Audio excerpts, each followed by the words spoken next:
Faire une photo de la Voie lactée au smartphone, il n'y a rien de plus facile, je vais te montrer. Et puis dans une autre vidéo, je te montrerai comment faire le traitement à l'ordinateur.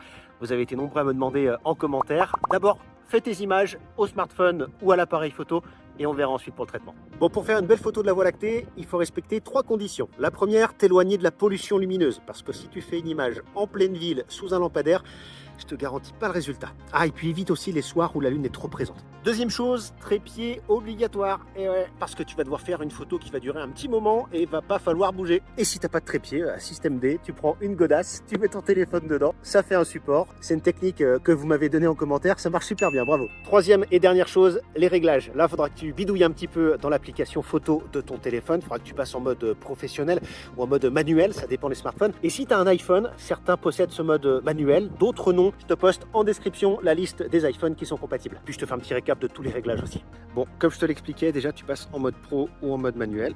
Les ISO, ici, on va se mettre entre 1006 et 3200.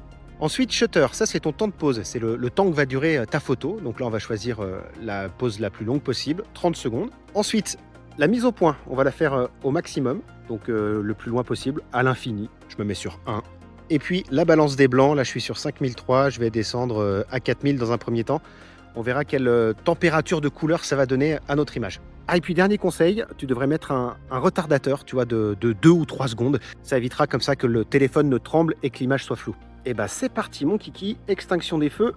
Hop, je lance une première capture et on voit ce que ça donne. Ça y est, les 30 secondes sont passées. Voilà le résultat.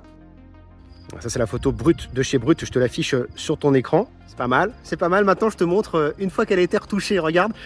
Il y a quand même une petite différence. T'inquiète pas, je te montrerai très bientôt comment faire. En attendant, abonne-toi et puis si tu as des questions, vas-y, pose-les en commentaire, lâche-toi et j'y répondrai avec grand plaisir.